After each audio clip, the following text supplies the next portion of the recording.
안녕하세요. 니콜라스 형제입니다. 오늘은 말씀 묵상이 아닌 저의 직장 사역에 대한 간증을 하도록 하겠습니다. 음, 저는 요양원에서 일하는 직업을 가진 사람입니다. 저의 사역의 첫 시작점은 고등학교를 막 졸업할 때쯤에였습니다. 고등학교를 졸업하고 어머님의 명령으로 위독하신 할머니에게 복음을 전하라는 명을 받고 기차를 탄 적이 있습니다. 기차에서 내려 요양병원에 도착하니 누워 계신 할머니를 만날 수 있었습니다.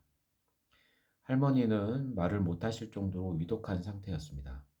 저는 진심을 다해 할머니에게 복음을 전하였고 직접 대답은 듣지 못하였지만 대신 그곳에 계신 병원 목사님께 할머니가 주님을 구주로 받아들이신 것 같다고 하는 간접적인 대답을 들었었던 기억이 납니다. 이것이 저의 어르신들에게 복음을 전하는 사역의 첫 단추가 될지는 그때는 몰랐었습니다. 그뒤 한참 시간이 흘러 결혼을 하고 아이를 낳고 하나님을 인격적으로 만난 뒤 하나님이 인도해 주신 새 직장에 들어갔습니다. 처음에는 어르신들에게 복음을 전할 생각이 없었습니다. 왜냐하면 직장 생활이 저에게 매우 힘들었기 때문입니다. 너무 힘들어서 3개월 동안 먹지 않았던 맥주를 하루에 한 캔씩 먹기 시작했습니다. 이런 더러운 세상, 이러면서 먹었던 기억이 납니다. 그런데 너무 힘드니까 일할 때마다 찬양을 부르기 시작했습니다. 또한 교회에서 특송을 부르기 시작했습니다. 그때 처음으로 특송한 찬양 제목이 왜 나를 깊은 어둠 속에 였었습니다. 그런데 놀라운 것은 하나님께서 이러한 가난한 심령을 사용하셨다는 것입니다. 또 그때 꿈을 꾼 적이 있었는데 꿈속에 저는 넓은 강 위에 한강 대교 같은 다리 위에 있었습니다. 다리 위에서 제가 손을 강물에 넣었더니 종이를 옮긴다. 물고기를 담기 시작했습니다. 이제 강 속에 있는 물고기를 제가 바구니에 담고 있는데 바구니에 물고기가 가득 찼고 이번에는 두 번째로 꽃게를 잡기 시작했습니다. 그런데 이상하게 꽃게는 죽은 꽃게가 많았었습니다. 저는 그 꿈을 마음속에 담아두었습니다. 저는 일할 때 찬양을 불렀는데 어느 날 갑자기 일하는 곳에 공사가 시작되면서 하루 종일 요양원을 돌아다니게 되었습니다. 그때 한 어르신이 눈에 띄게 되었는데 매우 나약하고 몸이 안 좋은 어르신이었습니다.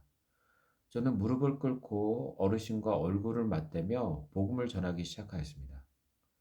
시간이 많이 나서 만나는 시간이 잦았었고 진심으로 어르신을 대했던 기억이 납니다. 그리고 어르신이 복음을 듣고 이런 이야기를 했었던 기억이 있습니다. 그래서 그때 밑에 집에 살던 애 엄마가 예수를 믿었구나. 그리고 그 어르신은 복음을 받아들이셨습니다. 계속적으로 제가 만나면서 기도를 해드렸고, 그리고 만날 때마다 알 수 없는 그 사랑의 마음이 부어졌었습니다. 사실 그분과 저는 혈연 관계도 아니고, 뭐 어떠한 사실은 관계가 아닌데, 그냥 사랑하게 됐어요. 그래서 그것이 저의 요양원에서의 복음의 첫 단추였습니다. 또 기억에 남는 어르신은 치매 어르신이었는데, 제가 어르신에게 질문을 하였습니다. 어르신 예수님 아세요? 어르신이 예수님이 누군데? 저는 예수님은 이런 분이고 그래서 믿어야 한다고 설명을 드렸습니다. 그러자 어르신이 그럼 믿어야지 라고 대답을 하셨어요. 저는 기뻐서 기도를 해드렸고 어르신이 믿겠다고 하셨습니다. 다음날 또 찾아가서 긴가민가해서 어르신에게 다시 질문을 드렸습니다. 어르신 예수님 아세요? 어르신이 예수님이 누군데? 다시 어르신에게 예수님에 대해 설명을 드렸어요. 그랬더니 어르신이 "그럼 믿어야지."라고 대답을 하신 거예요. 그리고 또 기도를 해 드렸습니다. 또 다음날 찾아가서 어르신한테 다시 물었어요. "어르신 예수님 아세요?" 근데 어르신이 "예수님이 누군데?" 저는 또다시 어르신에게 예수님에 대해 설명을 드렸습니다. 그랬더니 어르신이 "그럼 믿어야지." 이렇게 또 대답을 하셨어요. 이런 일이 이제 3 번이 됐었죠. 예. 그렇게 3번 하자 사실은 '믿으시려나? 믿을 수 없나?' 이런 생각도 들었지만 마지막으로 어르신을 찾아갔었습니다. 마지막으로 "당연히 예수님이 누군데?"라고 대답하실 줄 알고 "어르신 예수님 아세요?" 근데 어르신이 "예수님 알지." 저는 귀를 의심했었습니다.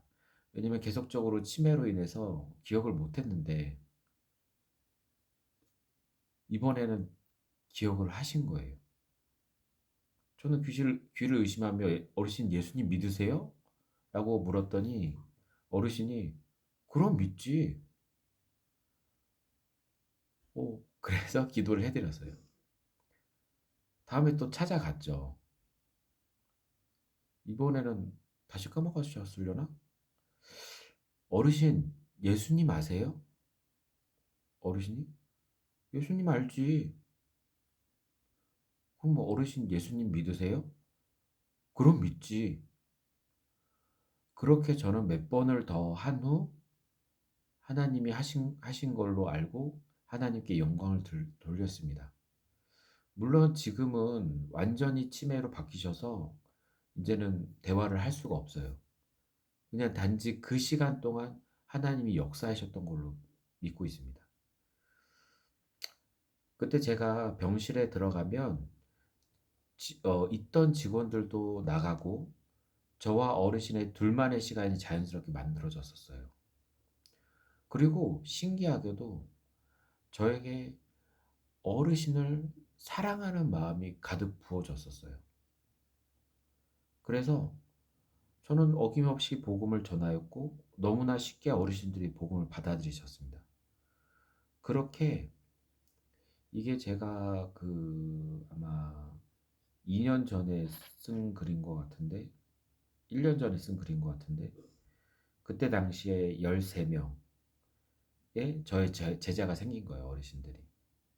지금은 인제 이분들 돌아가시고 하지만 다 합쳐서 22 명에게 인제 복음을 받아들이셨어요. 22 명의 어르신들이 복음을 받아들이셨어요.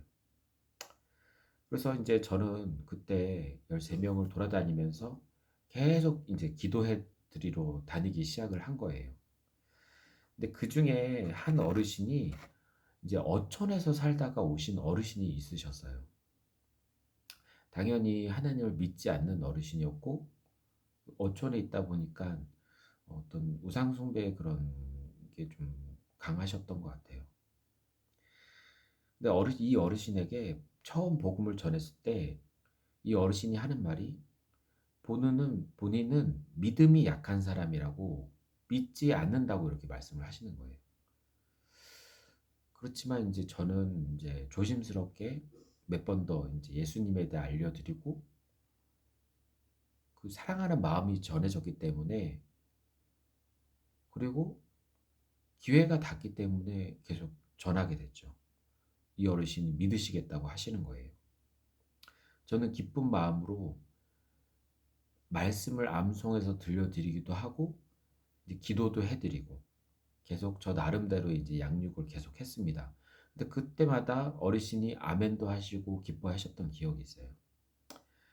그렇게 직장 생활 3 년차 때 어 어 그렇게 인제 어르신과 신뢰를 쌓아갔고 그렇게 직장 생활을 3 년차 때 저희 교회 신자장님이 어느 날 인제 작은 십자가들을 한 20 개가 넘게 20 개 30개 거의 30개 되는 십자가였던 것 같은데 그 십자가를 어르신들 주라고 저한테 주신 거예요. 그래서 제가 이제 작은 십자가들이 있어서 그거를 이제 어르신들 침상 앞에 달아드리면은 이제 기뻐하시겠다라는 생각이 들어서 이제 본인 믿으시겠다고 하셨던 이제 응답 받으셨던 그 당시에 이제 12명의 어르신들에게 십자가를 다 달아드렸죠.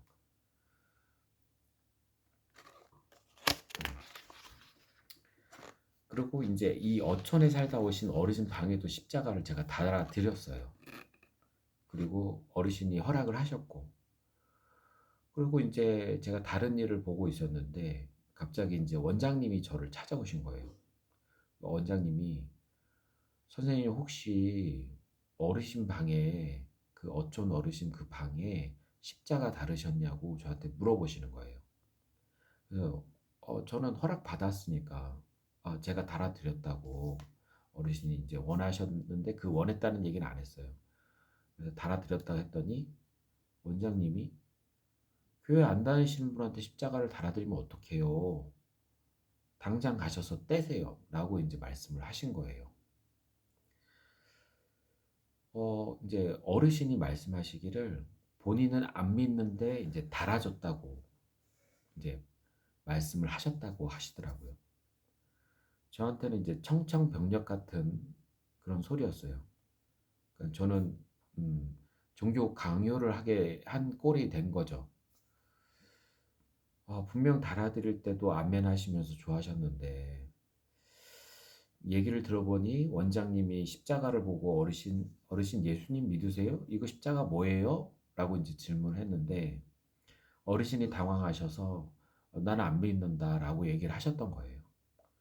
저는 사실 좀 실망스러웠어요. 실망스러운 좀 마음이 들었어요. 왜냐면 계속 아멘 하시고 이제 복음을 계속 받아들이시고 이랬던 어르신인데 제가 없을 때는 안 믿는다고 하시니까 이게 이제 어, 실망스러운 마음이 들었던 거죠. 갈 때마다 기도해드리고 좋아하셨었는데 이렇게 모른 체를 하시다니. 저는 내려가서 어르신의 얼굴도 쳐다보지 못했어요. 어르신 십자가를 떼어달라고 하면서 달라고 하셨다면서요. 어르신 십자가를 떼어달라고 하셨다면서요. 어르신 얼굴도 안 보고. 그리고 바로 그냥 뛰고 돌아섰어요. 돌아서서 이제 제가 있던 그쪽으로 간 거죠. 마음이 좀 착잡했었습니다. 그리고 이제 한참이 시간이 흘렀어요. 한 2주, 3주가 지났던 것 같아요. 그때 제가 어르신한테 이제 질문을 드렸죠. 저도 이제 어느 정도 마음이 이제 추스려지고 그래서 어르신 그때 왜 그러셨어요? 그랬더니 어르신 말이 제 마음이 지금 선생님 마음입니다. 알 수 없는 말을 남기셨어요. 그때 제가 연약해서 그 뒤로 1년이 넘게 사실은 복음을 전하지 못했었던 것 같아요. 그때 그 일이 저한테 많이 충격이었던 것 같습니다. 예. 그렇게 1년이라는 시간 동안 이제 그 충격으로 복음을 전하지 못하고 전하는 게 심적으로 어려워졌어요. 근데 이제 1년 동안 이제 복음 못 전하고 있었는데 1년이 지난 어느 날 제가 한 남자 어르신이 눈에 들어온 거예요. 그러니까 제가 복음을 전하고 싶어서 전한 게 아니고 그냥 사랑하는 마음이 부어져요. 그래서 제가 사랑하는 마음이 들어오는 거예요. 근데 그 어르신은 딱 봐도 믿음과는 거리가 멀어 보였어요. 제가 전에도 전혀 복음을 받아들일 거라는 생각이 전혀 안 들었죠. 그래서 저는 이미 어렵겠다는 생각을 하였지만 어르신한테 복음을 전했어요. 그리고 전혀 기대 없이 어르신 예수님 믿으시겠어요? 라고 그랬어요. 근데 제 안에 이 어르신에 대한 사랑하는 마음은 있는 거예요. 그런데 어르신이 뭐라고 하시냐면 네, 믿을게요. 저는 이제 순간 제 귀를 의심했죠. 왜냐하면 저는 이 어르신이 안 믿을 거라고 생각을 했거든요. 근데 어르신이 영접을 하신 거예요. 그래서 너무나 기뻐서 이제 말씀도 들려드리고 이제 기도도 해드리면서, 근데 그 어르신이 지금 제가 6년이 넘었는데 6년이 꽉 찼죠. 꽉 찼는데 지금까지도 이제 계속 기도해드리고 만나면 이제 서로 장난도 치고, 사실 완전히 누워 계시는 어르신이고 움직일 수 없는 어르신인데, 그리고 이제 지금은 말도 거의 못 하세요. 그전에는 말을 하면 조금 알아들었는데 지금은 말을 이제 아멘 정도만 들을 수 있고 거의 잘 듣지 못하는데 지금까지도 관계를 이어오고 있어요. 그리고 이제 또 그때 여자 어르신도 또 눈에 띄우는 거예요. 이번에도 이제 긴가민가 하는 마음으로 복음을 전해드렸는데 이 어르신도 너무 쉽게 믿겠다고 하시는 거예요. 저는 1년을 쉬었고 그 일이 있음으로 어떤 두려움이 있었는데 하나님이 다시금 환경을 만들어 주시는 거예요. 그래서 복음과 기도를 전해드리고 영접을 시켜드리고, 그리고 지금도 계속 찾아다니면서 그 두 분 계속 그렇게 한 거죠. 그러던 어느 날 연말이 지나고 연초가 되어 교회에서 말씀 카드 뽑기를 하였습니다. 저는 최근에 복음을 전한 어르신 2명과 제 것을 뽑았는데 말씀 내용을 보고 너무나 놀랐습니다. 첫 번째 남자 어르신은 신명기 7장 6절, 이제 그 첫 번째 남자 어르신의 말씀을 이제 제가 뽑은 건데, 이제 말씀 복귀 하잖아요. 그때 이제 남자 어르신 하나, 여자 어르신 거 하나, 이제 제 거 하나 뽑았거든요. 근데 남자 어르신 말씀이 신명기 7장 6절인데 그 말씀이 너는 여호와 내 하나님의 성민이라. 내 하나님 여호와께서 지상 만민 중에서 너를 자기 기업의 백성으로 택하셨나니, 이 말씀인 거예요. 그 남자 어르신이. 지금도 제가 가서 기도해드리면 너무 좋아하시거든요. 두 번째 여자 어르신 말씀 뽑은 거. 사무엘하 22장 20절. 나를 또 넓은 곳으로 인도하시고 나를 기뻐하심으로 구원하셨도다. 이 말씀인 거예요. 백성으로 택하시고 첫 번째 어르신은, 두 번째 어르신은 구원하셨다는 거예요. 저는 이제 너무나 기뻐서 그때 이제 교회에서 간증과 찬양을 올려드렸었죠. 그리고 또 이제 남자 어르신 한 분이 입소하셨는데 말을 못 하시는 것 같았어요. 이제 귀도 안 들리시는 것 같았고 반응이 전혀 없으신 데다가 와상 어르신이라 대화가 안 된다고 생각하고 있었어요. 근데 이상하게 뭔가 끌리는 거예요. 자꾸 사랑하는 마음이 들어가는 거예요. 하나님, 저 어르신은 귀도 안 들리고 대화도 안 돼요. 말도 못 하시고 귀도 안 들려요. 근데 무슨 복음을 전해요. 계속. 그리고 어르신이 무표정이었어요. 말을 걸어도 대답도 안 하고. 이제 그랬는데 계속 사랑하는 마음이 부어지는 거예요. 그래서 저는 계속 찾아갔어요. 찾아가서 손잡아 드렸어요. 안녕하세요, 어르신. 그리고 뭐 잘 지내셨어요? 무표정인 어르신한테 계속 그랬거든요. 근데 이 어르신이 처음엔 무표정이었는데 가면 갈수록 표정이 생기시는 거예요. 생기가 돋고 웃음을 보이기 시작을 하셨어요. 그래서 너무 감사했죠. 이분이 이 치매로 인해서 완전히 이 대화가 안 되고 의사소통이 안 되는 줄 알았는데, 그래서 제가 혹시나 하는 마음에 어르신 귀에다 대고 들리세요라고 이제 어르신한테 했더니 어르신이 고개를 끄덕이시는 거예요. 처음에는 이거 상대를 안 하셨어요. 그래서 당연히 못 듣고 있다고 생각했는데 고개를 끄덕이시는 거예요. 그래서 제가 기쁜 마음에 그때 복음을 전해드려서 귀에다 대고, 그랬더니 어르신 예수님 믿으시겠어요? 했더니 어르신 믿겠다고 하시는 거예요. 그리고 영접 기도하고 만날 때마다 이제 사랑을 계속 전했었습니다. 이 어르신도. 그러던 어느 날 이제 꿈을 꾸게 됐어요. 이제 국가대표 축구 경기가 있는 날이었는데 이제 꿈속에 제가 어 저는 이제 축구 경기를 보고 있었고 관중석에 있었는데 제가 알고 봤더니 전반전에 그 한 골을 넣은 선수였던 거예요. 그래 가지고는 하프타임이라 쉬는 시간이었는데 제가 인제 관중석에 있었는데 저기서 안정환 감독이 이렇게 지나가길래 제가 얼른 일어나서 "얼른 어르신 아 저기 감독님 저 후반전에 뛸까요?" 이랬더니 안정환 감독님이 쉬라고 예 그랬어요. 이제 그 뒤로 만나는 어르신마다 인제 불교 어르신들을 만나게 된 거예요. 불교 어르신들을 인제 그전에는 인제 무교 어르신들이었고 복음을 전하면 이제 놀랍게 받아들이셨는데 이상하게 만나는 어르신들보다 불교 어르신들 너무 많이 인제 만나게 됐어요.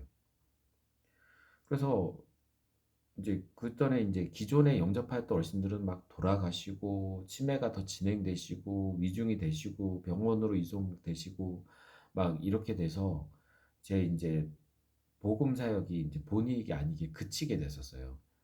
그리고 만나는 어르신들마다 불교 어르신들이었고 그래서 인제 뭐 이제 전하기도 쉽지 않고 전해도 인제 전혀 안 믿으시고 그래서 인제 전처럼 환경이 조성되는 게 아니고 오히려 제가 들어가면 갑자기 인제 직원들이 오셔 가지고는 복음을 전할 수 없는 상황이 되고 그렇게 되죠. 그래서 저는 인제 그때부터 그냥 사랑의 사역을 한다고 생각하고 계속 어르신들한테 사랑을 계속 전해 드렸었거든요. 이때가 인제 제가 아마 1년 전인가 2년 전에 인제 쓴 글이었고 그 뒤로는 제가 어떻게 됐냐면 제가 아까 말씀드렸잖아요. 12 명 사실 첫 번째 어르신까지 해서 13 명이었거든요 그때. 그래 가지고는 13 명이었는데 사실 그 뒤로 어 9 명을 더 전도를 했어요. 9 명이 더 복음을 받아들였어요. 그중에 4 분이 불교 어르신이세요.